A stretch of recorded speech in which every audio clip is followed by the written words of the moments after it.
Bueno, pues muy buenas noches a todos. Eh, Bienvenidos a su casa en modo virtual al Centro Cultural Loyola de Monterrey. Para continuar con las actividades del 25 aniversario de nuestro centro, este año el mes ignaciano se vio en la necesidad de hacerlo en línea y bueno, a la vez es una gran oportunidad para que más personas tengan acceso a estas conferencias desde la comunidad de sus casas. El tema de este año: liderazgo ignaciano, la misión de los laicos en el aquí y el ahora.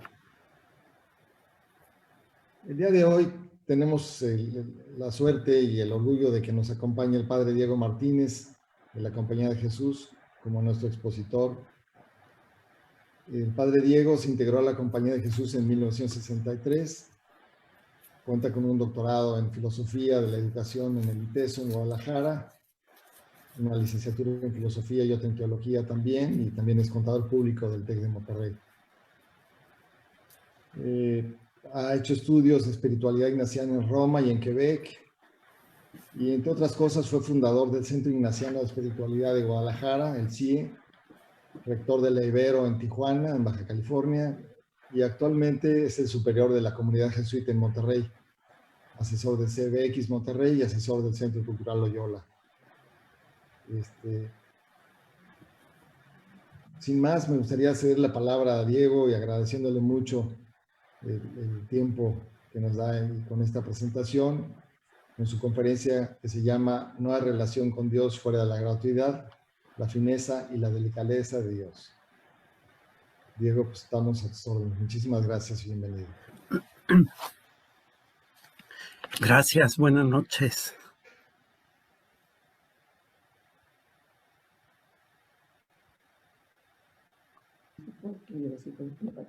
Hola, padre, buenas noches. Escuchamos, Diego. Sí, buenas noches, padre. Hola, buenas noches. Buenas noches, padre. Buenas noches.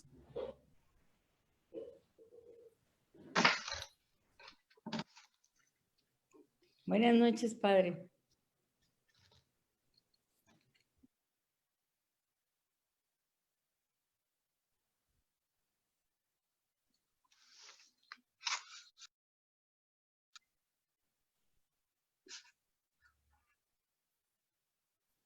Adelante, Diego. Ok. Bueno, pues para comenzar, antes de entrar a esta serie de diapositivas, se me ocurría recordar algo de parte del campo de las ciencias, del cosmos. Encontré una referencia a la evidencia de la presencia y pues el funcionamiento de algo que llaman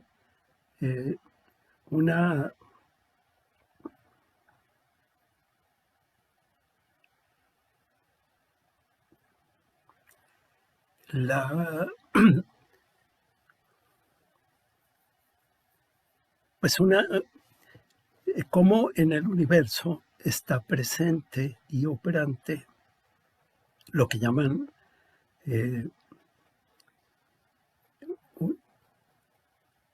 la presencia de las leyes físicas que están afinadas, funcionando con un grado de fineza que no es posible que haya surgido de la humanidad, ¿no? Y bueno, pues presenta una serie de números, de parámetros que prueban esas constantes presentes en el universo. Y bueno, pues son temas del cosmos. Por otro lado,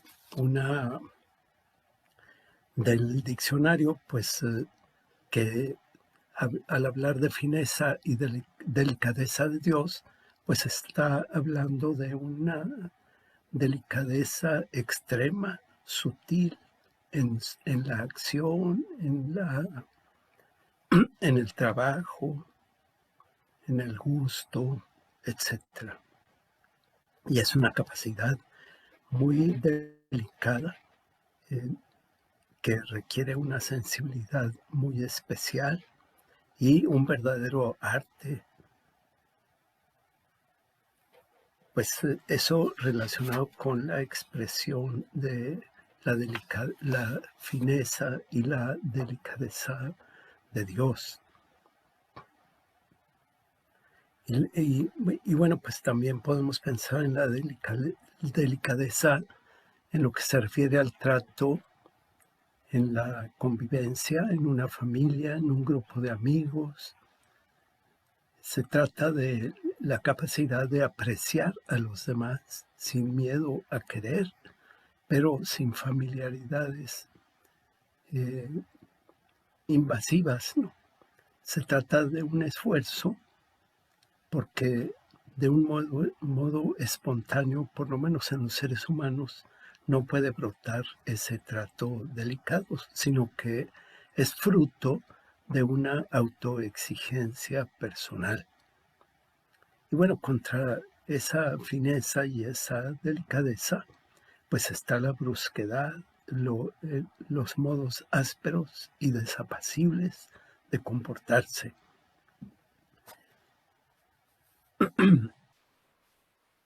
Y bueno, la delicadeza que se refleja en detalles, en saber escuchar con atención, saber agradecer, también en el modo de tratar las cosas, el manejo de la voz, la sonrisa y la expresión de amabilidad, ¿no? Y bueno, luego podemos pensar el amor de Dios es delicado. Ya ven San Pablo con su carta a los Corintios. La caridad es paciente, servicial, no se irrita, no piensa mal, etcétera, etcétera. Pues a eso nos queremos referir al hablar de este tema. Y en los relatos evangélicos, pues aparece muy manifiesta esa forma de Dios, ¿no? También en la creación del ser humano, que habla en el relato del Génesis de la serie de realidades de las que se atribuye ser creadas por Dios, y finalmente pues habla de una manera muy especial de la creación del ser humano, que es el único, porque en la creación del resto del universo, pues el relato del Génesis dice, hágase de parte de Dios, o que exista esto, o exista lo otro.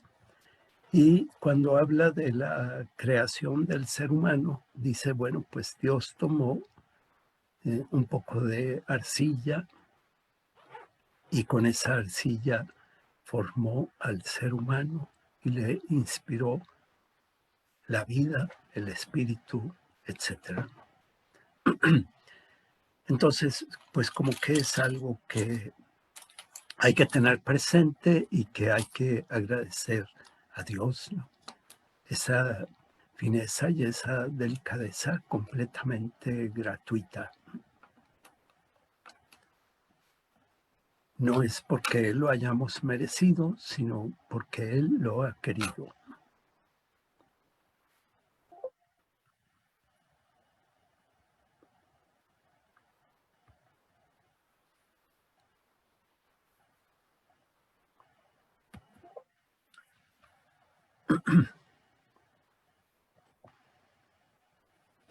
Y bueno, ya iniciando esta serie de diapositivas, pues se me ocurría esta cita que en su libro está un libro que se llama Esta historia es mi historia, que son narraciones bíblicas vividas hoy.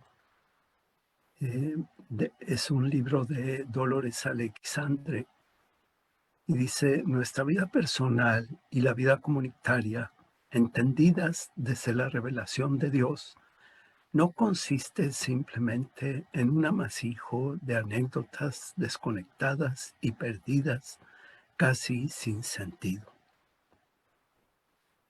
En nuestra vida, como en la vida del pueblo creyente, hay una línea que da sentido a todo el entramado existencial, personal y colectivo del día a día. Allí está Dios en el fondo de la superficie, aunque nuestros sentidos no sean capaces de descubrirlo. Dios está presente, está dándonos la vida, está invitándonos, está inspirándonos a actuar, está acompañándonos. Y pues una de las tareas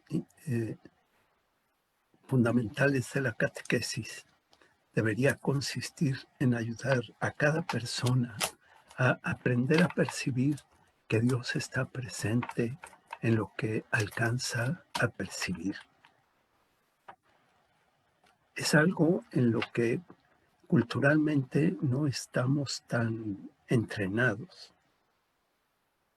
Sí se nos dice un poco teóricamente que Dios está presente en el universo, pero a lo que me refiero es que normalmente como que no hay una práctica consistente de conducir o de enseñar a vivir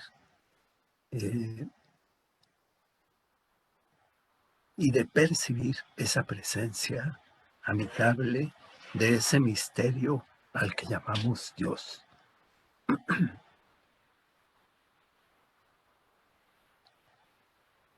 Y bueno, siguiendo las diapositivas, si Dios está ausente de nuestras historias, podríamos decir que Dios es un ser lejano, que no tiene nada que ver con nuestra vida, que solo la toca desde fuera tangencialmente.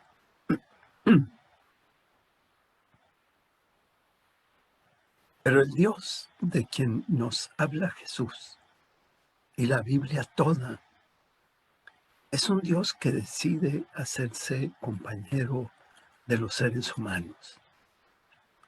Desde los paseos del jardín primero, allá en el paraíso, como dice poéticamente la Biblia, hasta en los pasos que, que da hoy en las calles de nuestras ciudades, Dios está con nosotros y está no teóricamente, sino en la realidad palpitante, dolorosa, violenta y también luminosa de nuestras vidas. Y es una presencia discreta, silenciosa, pero que podemos percibir si aprendemos a practicar pues esa escucha, ese silencio que nos permite percibir esa presencia luminosa de Dios.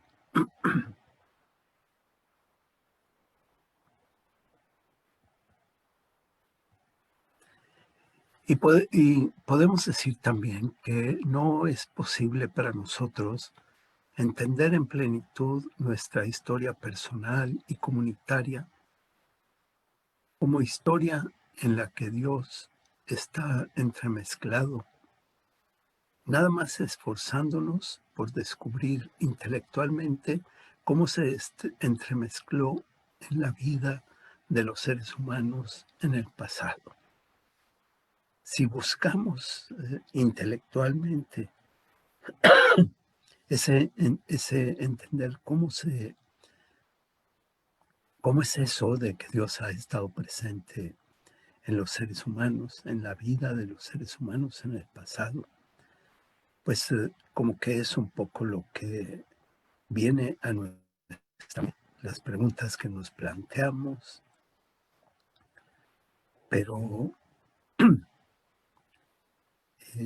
para poder entender o un poco captar nuestra historia personal y comunitaria como una historia en la que Dios verdaderamente está entremezclado, pues no hay que ir más allá del esfuerzo intelectual o puramente intelectual. Por otro lado, podemos afirmar que estas historias, las historias personales, colectivas, la historia de Jesús, pues son también mi historia, tu historia y nuestra historia. Y que gracias a estas historias podemos aprender a reconocer a Dios discretamente presente en nuestra propia historia personal y también colectiva.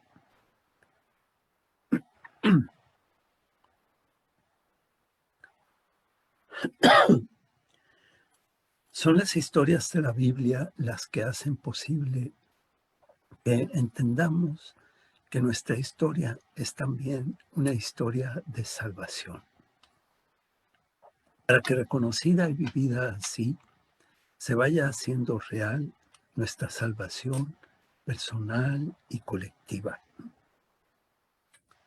Es algo que es sano que tengamos presente y que cultivemos nuestra sensibilidad a esa presencia.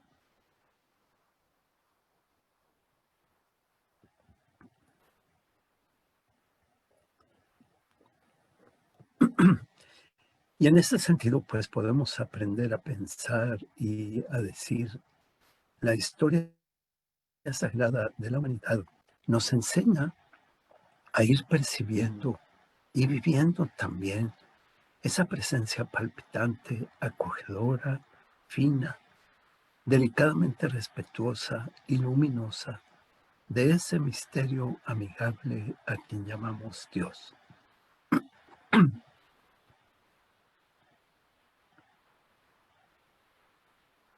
Y podemos también aprender que también nuestras historias personales son historias sagradas y no solamente un camino centrado en el esfuerzo por cumplir un reglamento, una moral, etc.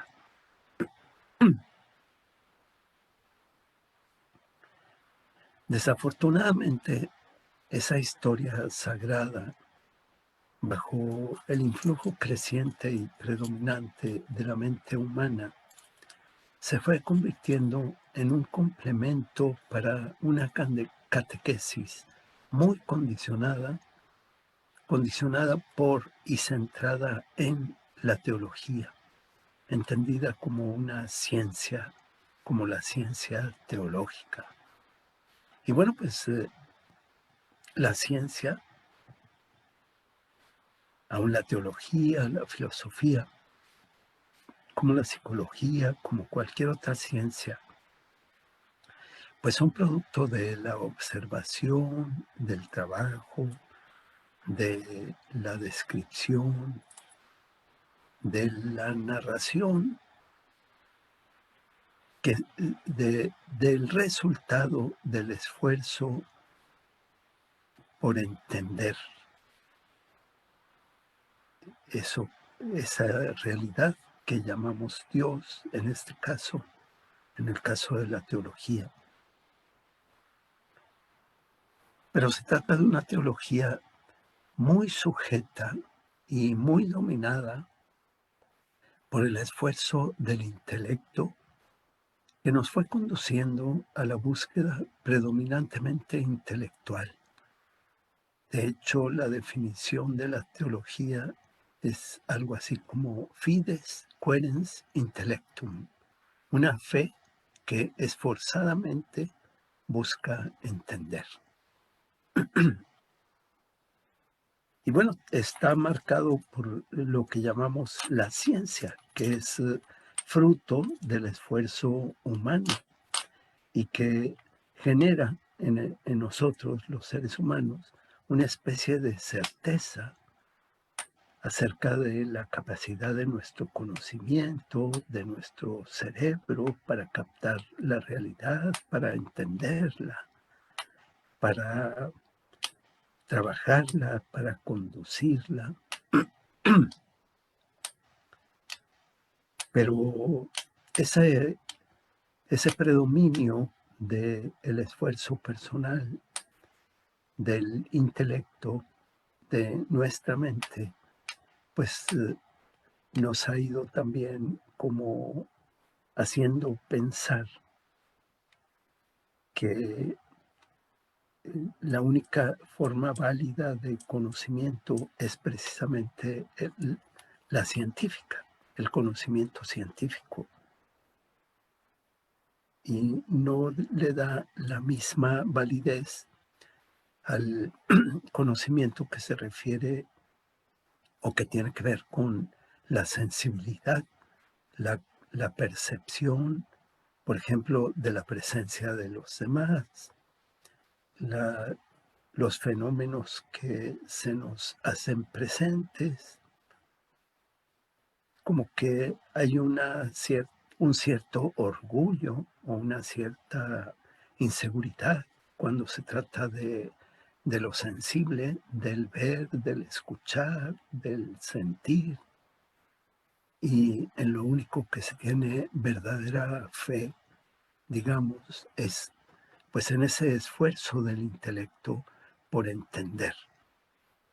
Y en ese sentido, pues como que, por lo menos en la civilización actual, en sus múltiples presentaciones, pero sí se le ha dado una importancia exagerada al intelecto, al esfuerzo intelectual, que es muy valioso, pero que no es el único válido y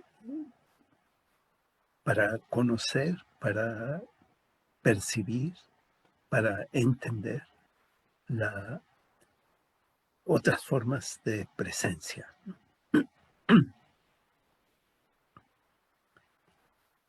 Y dice Joaquín Acevedo, un jesuita, en el prefacio al libro que tiene como título La pedagogía de la Compañía de Jesús, de otro autor, José Manuel Martins López, jesuita también, que es el compilador de una serie de artículos en ese libro, editado por Buena Prensa en 2018, pues dice, vivimos hoy un tiempo de profunda transición cultural, pero pareciera que no hacemos caso o que no sabemos lidiar bien con esta realidad.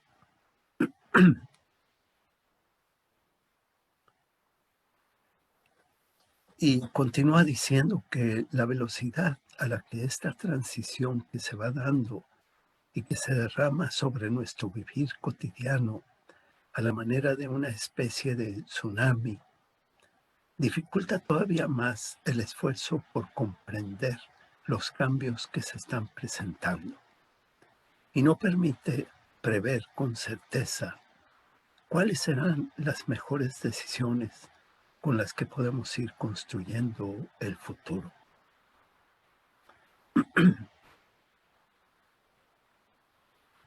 Con una frecuencia y regularidad crecientes, parece predominar un solo tiempo, una especie de tiempo único, el tiempo de ser productivos y de consumir, de ser competitivos y de surfear la ola dominante.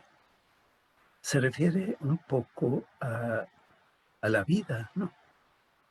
Esa velocidad de la transición que se va dando y que pues, cae sobre nuestra vida cotidiana como un tsunami, dificulta ese esfuerzo de comprensión de los cambios. Hace difícil también prever cuáles serán las mejores decisiones, pero también pues nos hace sentir que la vida nos presenta como una única oportunidad, ¿no? Es digamos, en el periodo productivo de la vida humana,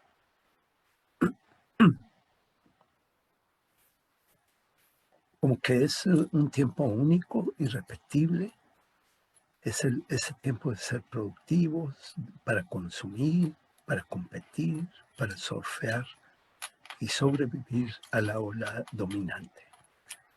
Y bueno, pues también parece predominar el tiempo diferente, ¿no?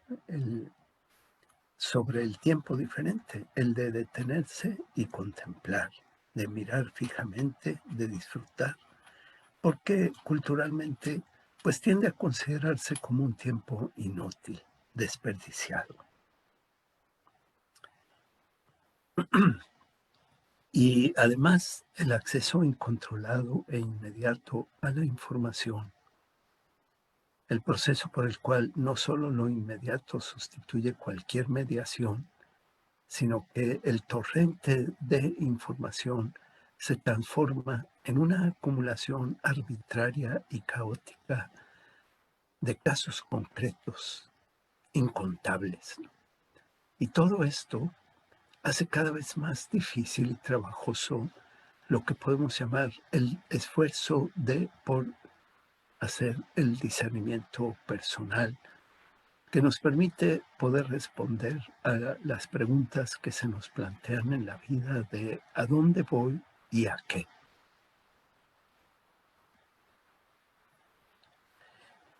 Ese acceso continuo y adictivo a imágenes de multiplicidad de gadgets electrónicos dificulta crecientemente el encuentro de cada uno consigo mismo y favorece la habilidad de comunicación que llaman icónico-simbólica, a través de pocas palabras, a través de imágenes, ligada a lo repentino e inmediato, a lo superficial y fragmentado, como si nos comunicáramos a través de diapositivas silenciosas, a lo rápidamente visto y casi nunca meditado ni mediado, con todas las consecuencias negativas y deformantes en la formación de la sensibilidad personal y en la conciencia de cada uno.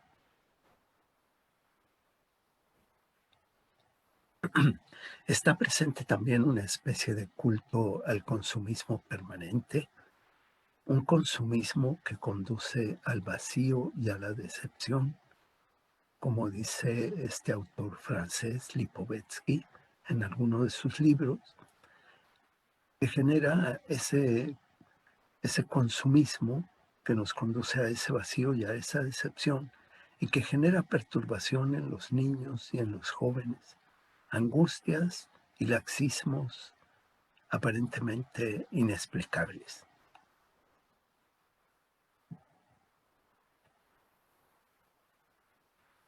Además, las ciudades y el trabajo asalariado hacen perceptibles las dificultades crecientes para organizarse para el bienestar de los ciudadanos y para la convivencia intercultural entre los vecinos, para cuidar, para generar, para alimentar y fortalecer el tejido social, de manera que cada familia pudiera disfrutar un tiempo de calidad, para que sus miembros pudieran convivir serenamente unos con otros, hijos, padres, abuelos, y para que las familias se encuentren unas con otras. Un poco la característica de las ciudades y del trabajo mismo, pues dificulta atender la necesidad de generar y de fortalecer el bienestar de todos, ¿no? La convivencia, la comunicación entre los vecinos, en la familia, etcétera. Las familias están viviendo también una enorme presión que las empuja a encontrar, a buscar y a encontrar una reconfiguración profunda. Muchas de las familias sin tiempo y con temor ante un futuro que aparece a los ojos de casi todos como inestable, inseguro, imprevisible, como nunca se había percibido antes, pues permite crecer a una inquietud persistente, aunque poco mencionada y reconocida en el espacio público. Por otro lado, la proliferación de la inteligencia artificial y de la robótica, y con las conquistas de la biotecnología y de la nanotecnología, además del desempleo estructural que seguramente generarán, trae profundos cambios en el ser humano y en la propia humanidad de cada persona.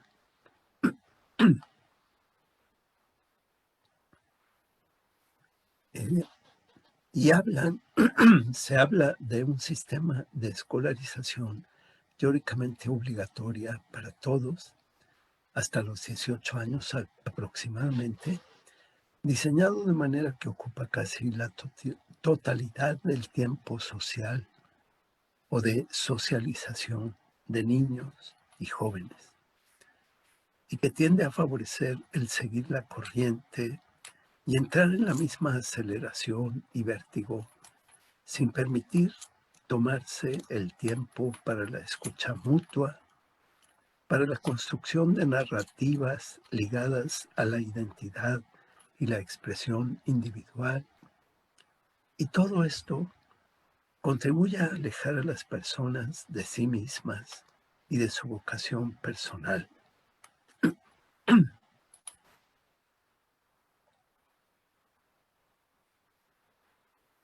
Y además, esta dinámica, que tiene su violencia, genera también la incapacidad para acoger a cada persona, sobre todo a las personas más pobres, las diferentes, así como también propicia el aumento de personas perdedoras, abandonadas, de no graduados o de descalificados que quedan fuera de este mundo en movimiento permanente.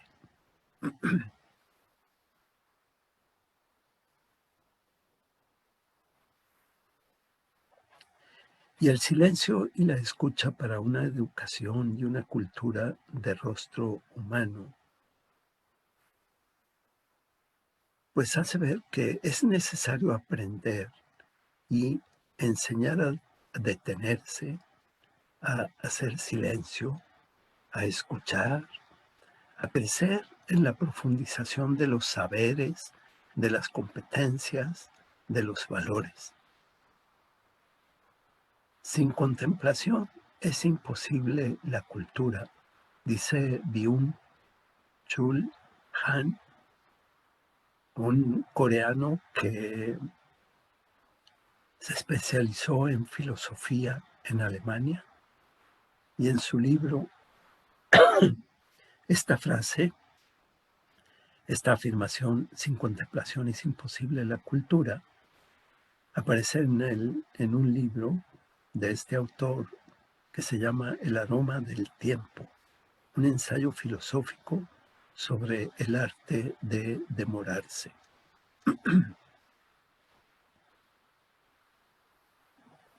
Si no hay tiempo para detenernos, para reflexión, para contemplación de los gestos realizados, de los procesos llevados a cabo, para consideración sobre las nuevas palabras y sobre los nuevos gestos a emprender, las nuevas narrativas. ¿Cómo puede haber educación que no sea mero adiestramiento y preparación para el conformismo y para un proceso de consumo embrutecedor y vacío?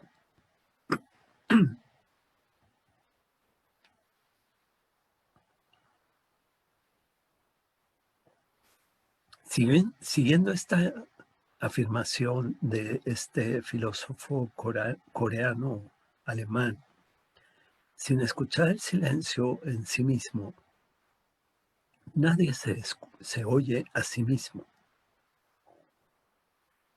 Si una persona no se oye a sí misma, ¿cómo puede erigir sobre su conciencia, sobre sus aptitudes, sobre sus competencias, sus elecciones, sus valores e ideales, un proyecto de vida propio y con sentido, integrado en la comunidad al servicio del bien común?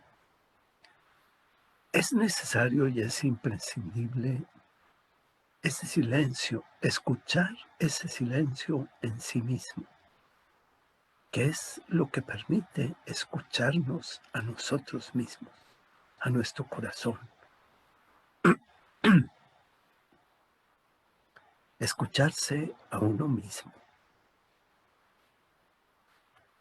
Solo una capacidad de atención profunda permite detener la inconstancia de los ojos y puede generar la concentración, dice otra vez este coreano filósofo alemán, Han. Solo la contemplación permite a la persona hundirse en las cosas, en la realidad concreta, no en la fantasía que sobre esa realidad se va creando o vamos creando. Es necesario contemplar, hundirnos en las cosas, vivir ese proceso.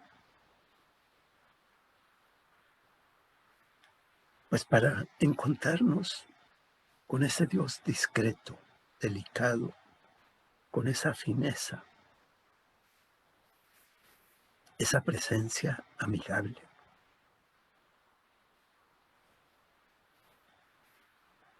La fantasía sobre la realidad termina matando la creatividad y la imaginación. Alimenta eso que podríamos llamar, haz de cuenta que, o imagínate que, y alimenta también el malestar. Pudiéramos decir, es la muerte de la realidad que sigue a la muerte de Dios y a la muerte del ser humano como ser humano, ¿no?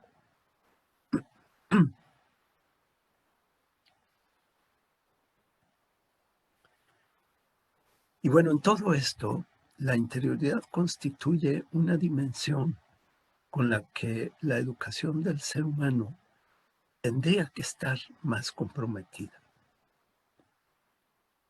Es algo que se ha descubierto muy tardíamente, hace muy pocos años, que de una manera como más sistemática y en la que han participado más personas interesadas, psicólogos, filósofos, los mismos teólogos,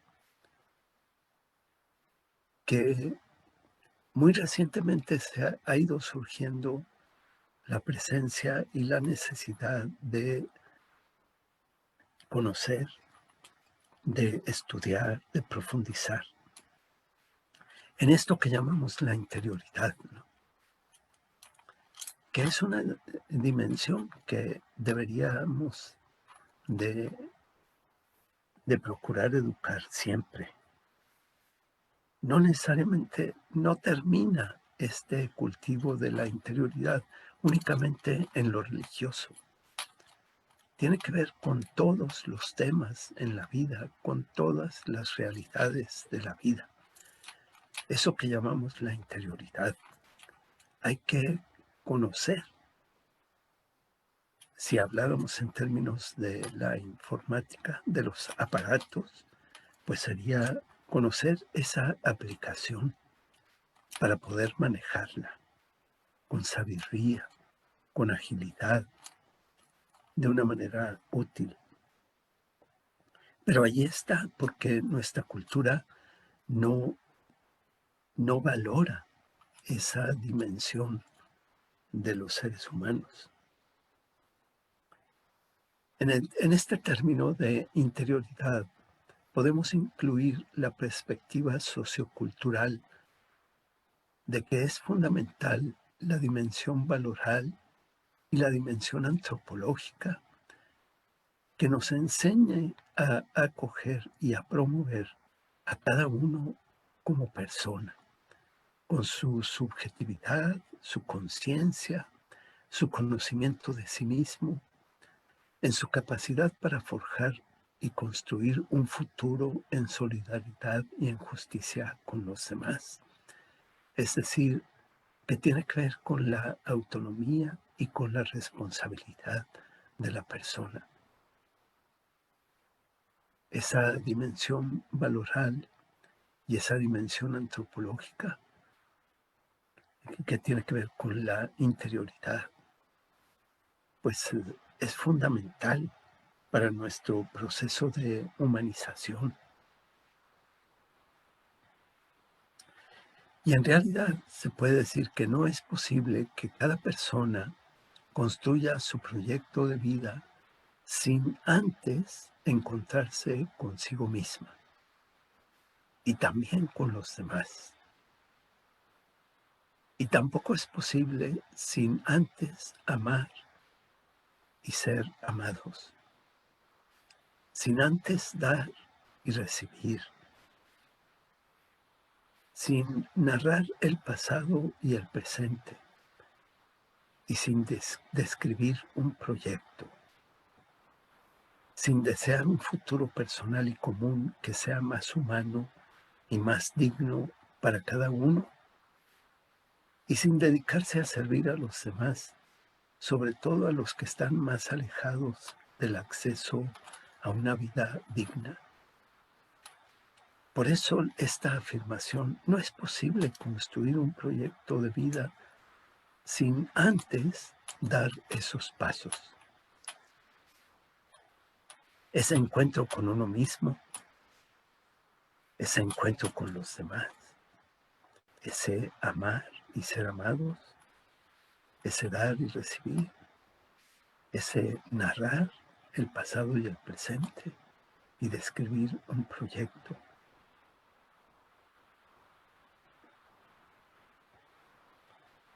Y la interioridad, pues podemos decir, es lo más simple y lo más íntimo de la persona. Y al mismo tiempo es lo que está lo que en cada persona está más abierto a ese misterio que podemos llamar también el infinito.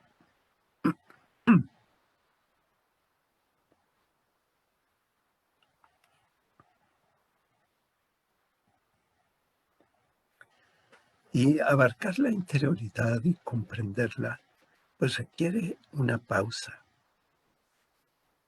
un detenernos. Requiere también un silencio, un tranquilizarnos, serenarnos. Requiere un tiempo para dejarnos sorprender, para dejarnos asustar, para experimentar el desconcierto, para llegar a la expresión única de uno mismo, para manifestar la sensibilidad propia, para construir también nuevas narrativas. ¿Qué es lo que tiene que ver con la percepción del sentido, no? No es inventar cuentos, historias, sino cómo ponemos en palabras nuestro estar presentes, nuestro estar de camino, nuestro haber caminado hasta el lugar en que nos encontramos. Y también, pues, se requiere esa apertura de ventanas en muros de cuartos cerrados, en soltar, modificar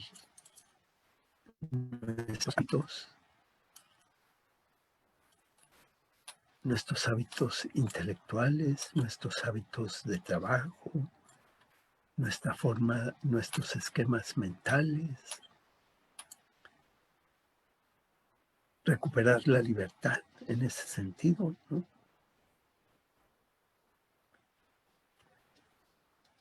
Y por otro lado, cultivar la interioridad, que es donde podemos encontrar esa presencia amigable y luminosa de Dios. Cultivar la interioridad no es encerrarnos en nosotros mismos, porque eso pues únicamente contribuye a alimentar nuestro individualismo. Consiste más bien, sobre todo, en abrir puertas dentro de cada uno para el encuentro con el otro, para la valorización del otro, para encontrarnos con Dios.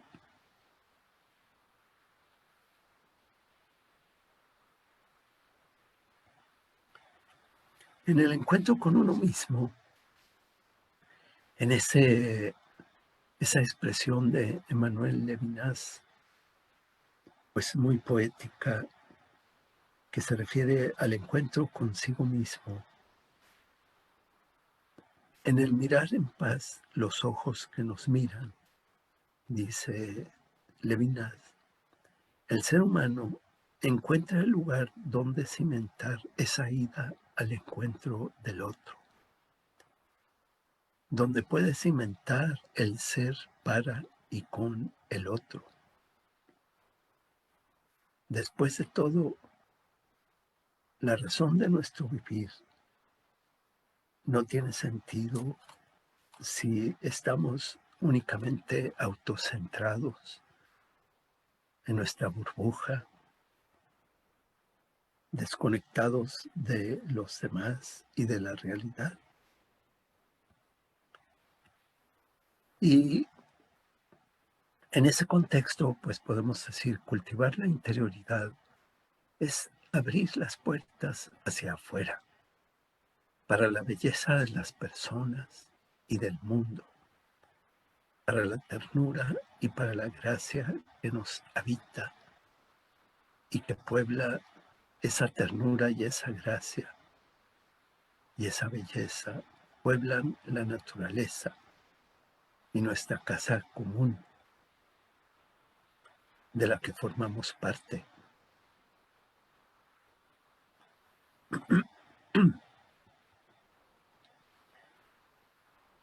Y también es sorprenderse, es poder alcanzar el sentido de las cosas. También es desacelerarse y dejar de estar permanentemente ligados a estímulos externos. Es dejar de ser pasivos e incapaces de captar y formular y narrar la realidad, esa realidad de hoy y la que queremos llegar a experimentar mañana. Aquí, un poco haciendo un pequeño paréntesis antes de terminar,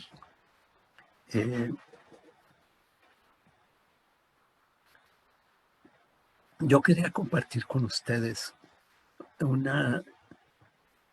pues algo que no recuerdo en dónde leí, pero es el que pudiéramos tomar conciencia de cómo se nos escapa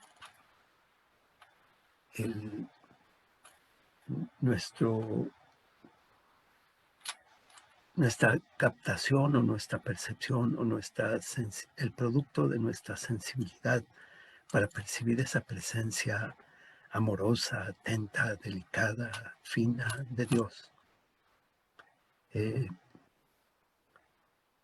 Como que tenemos una dificultad cultural, porque consiste esta dificultad, a mi modo de ver, en la manera tan pobre que tenemos nosotros de espontáneamente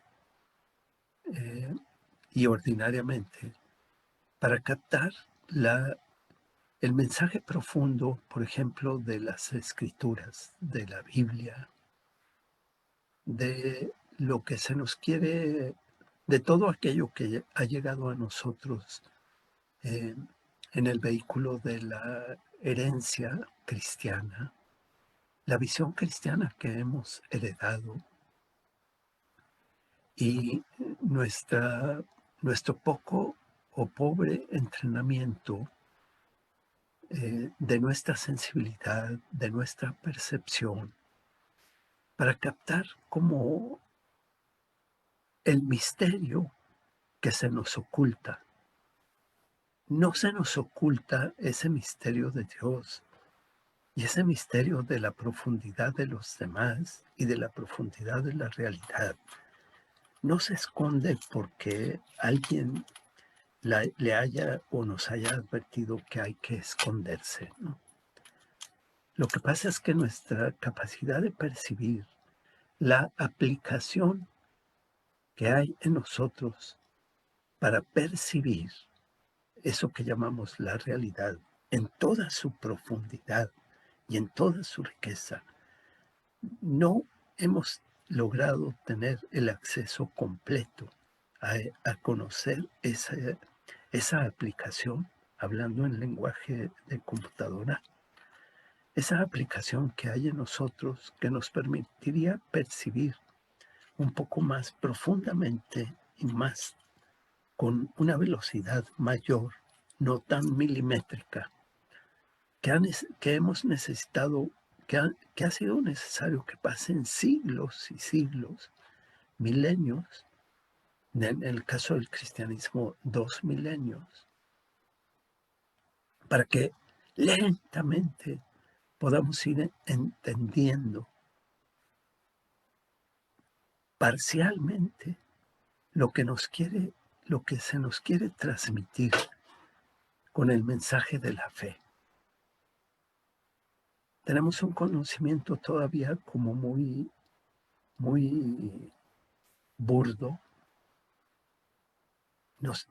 un conocimiento que necesita ser afinado, entrenado cuidadosamente, con mucha dedicación, para poder llegar a percibir, pues eso que llamamos la revelación de parte de Dios. Dios no se revela por dosis, ni parcialmente. Dios se nos ha presentado en todo su esplendor, en todo su ser, no solo a través de la creación, no solo a través de el misterio de nuestras vidas, sino a través de todo.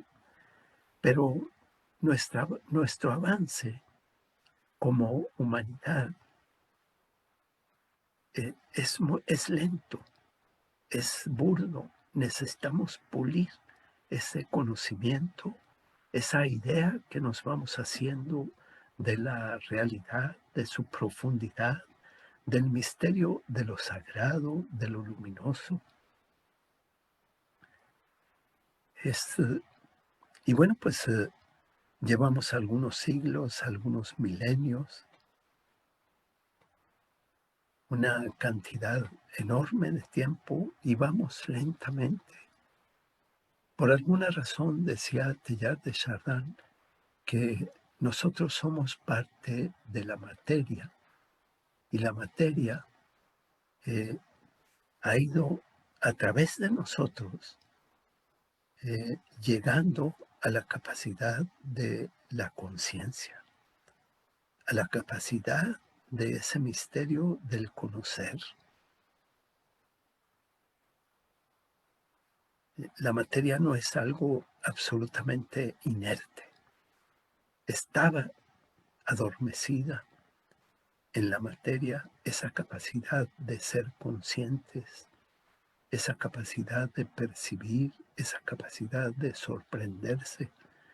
Y bueno, pues a nosotros como parte de la materia que compone todo lo que es este universo, pues nos ha tocado esa tarea de llevar adelante este proceso de conciencia, de desarrollar nuestra conciencia, nuestra capacidad de conocer, de reflexionar, de descubrir y de percibir esa profundidad sagrada de la realidad, esa profundidad de ese Dios que tan delicadamente nos acompaña, permite que nos equivoquemos, está atento y cercano, nos ama, no puede dejar de amarnos, pero nunca va a hacer lo que nos toca hacer a nosotros. Y a nosotros nos toca, pues, ese privilegio y esa tarea increíble de llevar a la capacidad de ser consciente a todo lo que constituye este universo lleno de misterio.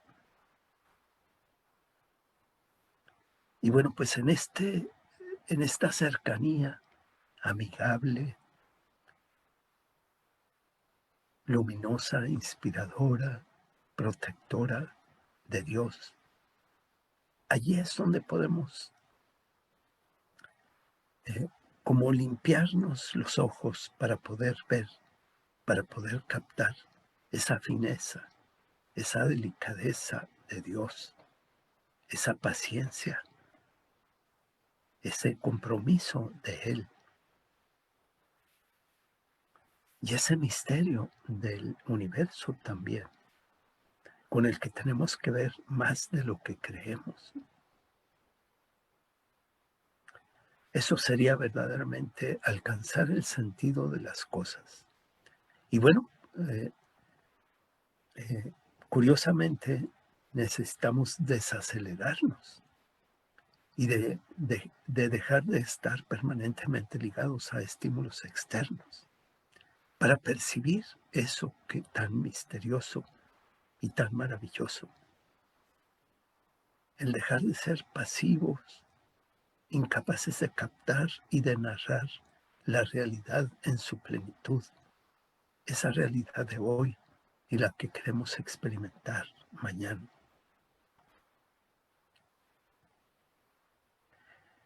Es también dejar de ser pasivos y pasar a ser compasivos, sosteniendo una acción comprometida con la realidad social, una acción libre, crítica, comprometida, consciente, con responsabilidad personal.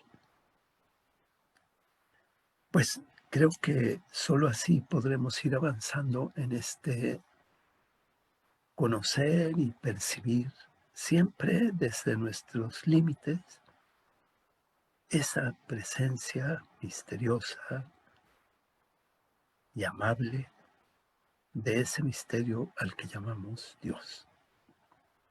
Y bueno, pues hasta aquí llegamos. Si hay alguna pregunta, algún comentario, alguna reclamación, pues con toda confianza. Sí, hay preguntas, Diego. Preguntan, la indiferencia, muchas gracias, Diego. La indiferencia que nos habla San Ignacio puede ser esa herramienta que nos lleve a esa interioridad personal, pero a la vez comunitaria. Yo creo que sí puede ayudar porque la indiferencia,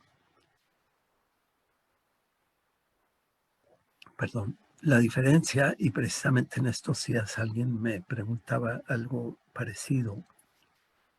San Ignacio utiliza esa palabra de indiferencia, pero lo que quiere significar es libertad.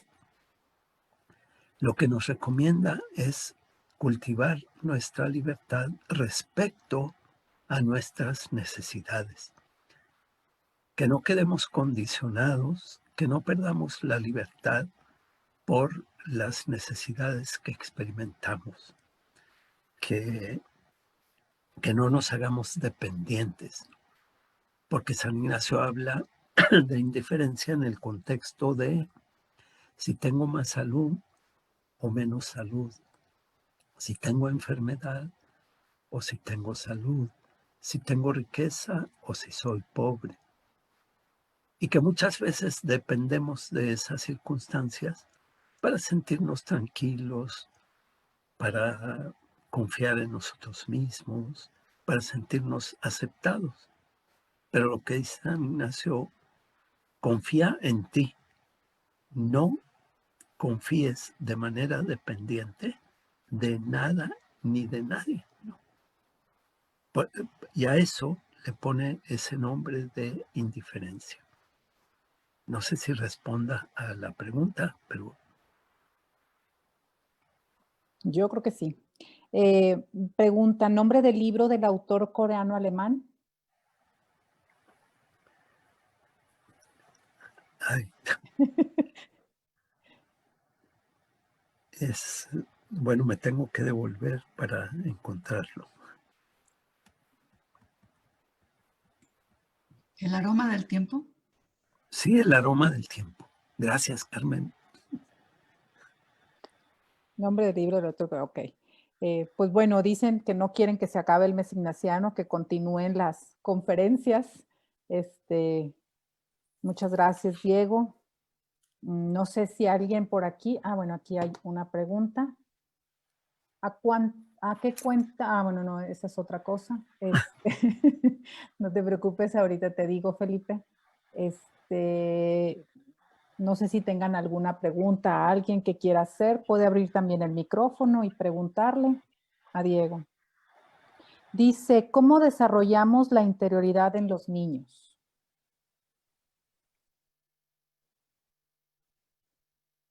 Bueno, yo creo que dicho así, como de repente y medio burdamente, pues creo que como que en los niños está fresca la capacidad de experimentar con la imaginación. Y eso nos acerca a lo que llamamos la interioridad. Creo que un camino posible sería ese, ¿no? Por eso, por ejemplo, los psicólogos subrayan que es muy necesario, o bueno, subrayan cómo las historias y los cuentos alimentan la imaginación de los niños, y la imaginación es una parte de esa dimensión que llamamos interioridad, porque las imágenes y ese producto, digamos, de la imaginación va acompañado de sentimientos, de temor, de anhelo, de alegría, de paz. Y los sentimientos tienen que ver también con la contemplación, que es parte de la vida interior, de la interioridad. Es lo que tiene que ver también con esa fineza de la sensibilidad, esa delicadeza de acercarse a la realidad como es en sí, y no con unos lentes o con unos prejuicios, unos juicios previos que nos condicionan, y terminamos diciendo lo que nos dicen esos juicios previos. Esto es tal cosa. Como que tenemos previamente definida la realidad y hemos perdido la capacidad de acercarnos sin condicionamientos a la realidad, y que es parte de esto de la interioridad.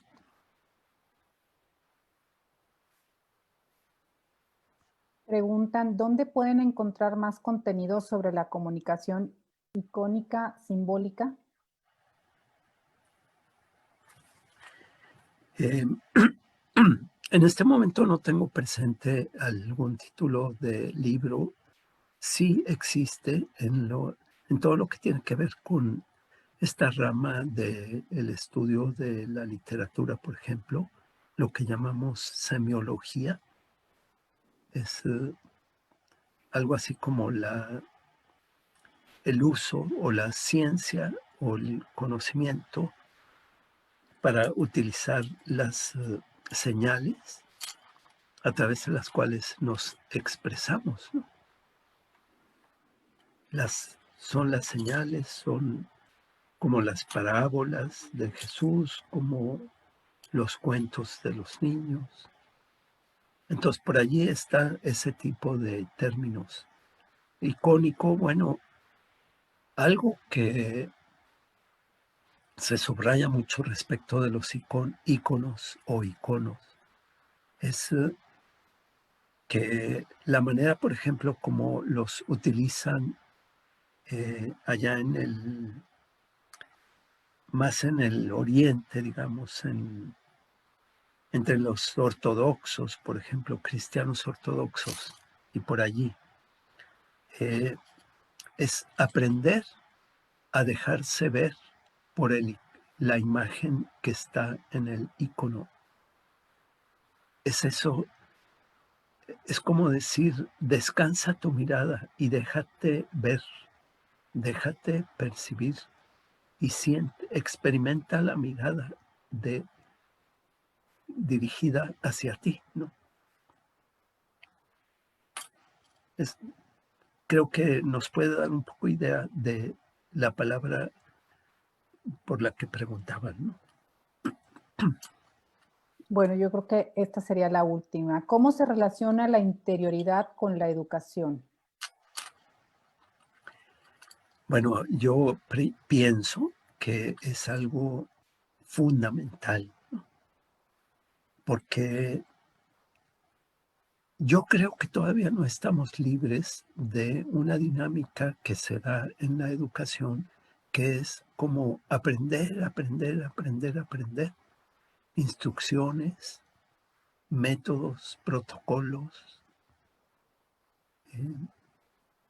pero que no tenemos como una trayectoria de entrenamiento digamos, como en la expresión, eh, como más creativa, como más imaginativa, como más rica, ¿no? Más completa.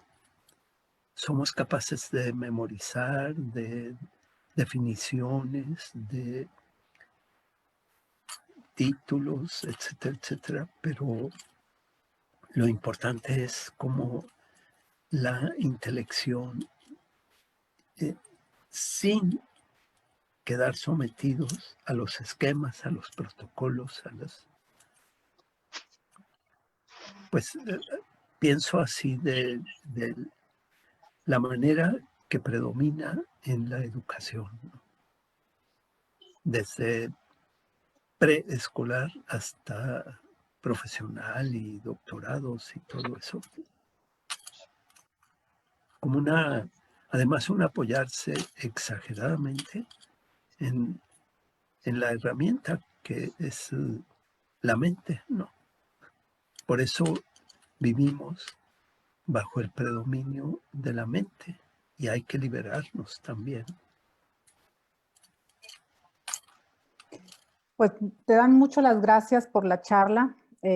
Aquí comentan, el silencio o la ausencia de Dios es imposible ontológicamente, eso lo sabemos, pero hay circunstancias que parece que nos incapacitan para percibir esa presencia siempre presente que nos bloquean para sentir en la hondura de nuestro ser el misterio. Y se vuelve en una especie de eclipse de Dios. Pues un poco sí, digamos como persona con la que podemos interactuar, que podemos recibir su cariño y podemos amarlo.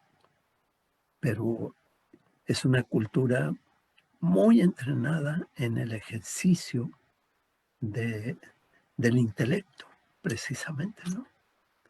Entonces todo lo tenemos que manejar en idioma del intelecto, en el lenguaje, así como las computadoras, según el programa. Y el programa que hemos aprendido a utilizar es el intelecto. Por eso nos resulta como más difícil de captar esa presencia amigable, cercana, discreta. Pues también comentan por acá, muchas gracias Diego por compartirnos este tema. Hay mucha profundidad y nos llama a ser más conscientes de nuestra historia de salvación y ser más agradecidos. Dios lo bendiga. Pues muchas gracias a todos. Muchas gracias por tan brillante conferencia que nos pone en acción para mejorar el servicio a los demás. Pues muchas gracias, Diego. Gracias por la exposición, producto de su cuidado y del ser conocedor del interior de nosotros, de Dios mismo, del cultivo de su interioridad, a la cual nos invita siempre. Yo soy testigo de esa continua invitación. Gracias, Diego. Gracias, Centro. Y bendiciones a todos. Pues bueno, pues muchas gracias, Diego. Le cedo la palabra a Federico. No sé si quieras comentar algo más. No, pues solamente, Diego, agradecerte, ya no quiero alargar la reunión, agradecerte muchísimo y te vamos a mandar un reconocimiento electrónico. Si me dejas compartir la pantalla, te lo doy, si no, ahorita nomás te lo platico, que es un reconocimiento a Diego Martínez por su valiosa compartir en la conferencia en línea. No hay relación con Dios fuera de la gratuidad, la fineza y la delicadeza de Dios. Muchas, muchas gracias, Diego, con mucho cariño te agradecemos esta presentación con tantos conceptos tan profundos. Pues no supe cómo compartir. Ahorita está siendo compartida, pero no sé. No te En el preocupes. rojo. ¿Cómo? Si lo dejas, ándale, ya estás.